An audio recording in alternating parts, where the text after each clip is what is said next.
In today's world, staying focused is like trying to meditate in the middle of a bustling city.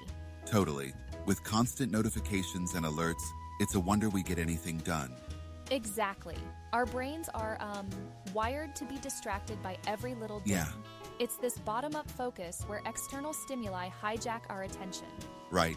But how do we switch to a top-down focus? Is that even possible? Absolutely. It starts with finding our willpower and setting clear goals. Like using the Pareto principle, 80% of results come from 20% of efforts. So you're saying we need to focus on that vital 20%? Exactly. And by setting smart goals, specific, measurable, attainable, relevant, and time-bound, we give ourselves direction.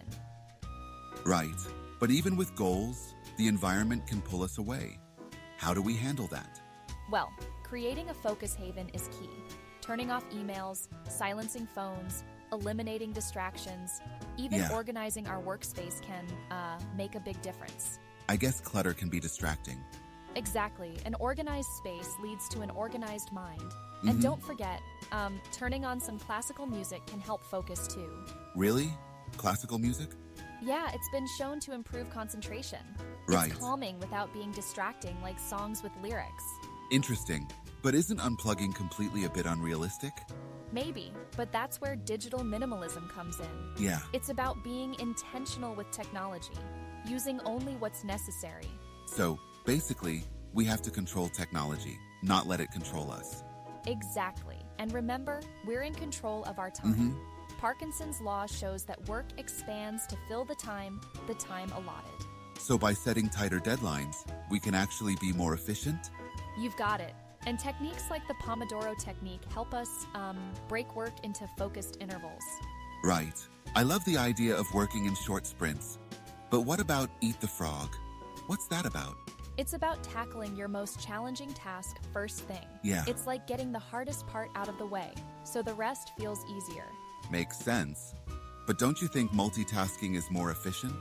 Actually, single tasking is better for focus. Multitasking just splits our Right. attention. We end up doing multiple things poorly instead of one thing well. I hadn't thought of it that way. And we can't forget about taking breaks. Our brains need downtime to recharge. True. But sometimes I feel guilty taking breaks. Don't. Breaks actually increase productivity. Yeah. Even a short walk can refresh your mind. Speaking of refreshing, how important is sleep in all this? Sleep is crucial. Without enough rest, our focus and decision-making suffer. Right. And diet plays a role too, I assume? Absolutely. Eating nutritious foods fuels our brains. Sugary snacks might give a quick boost, but lead to crashes. So maybe I should skip that afternoon donut? Probably a good idea. Yeah. Opt for something healthier to maintain steady energy. Got it. But all these changes seem overwhelming. How do we make them stick? By turning them into habits. Start small, focus on one thing at a time.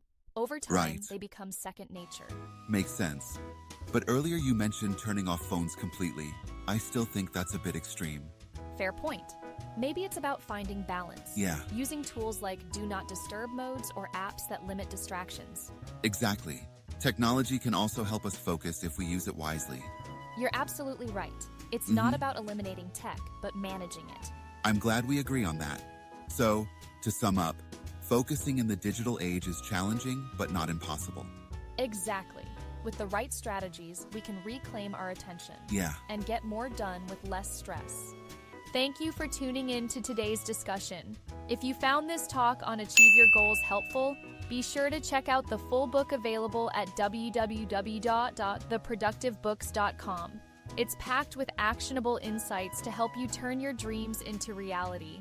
Don't forget to like this podcast, share it with someone who might benefit, and subscribe for more content on boosting your productivity. See you next time.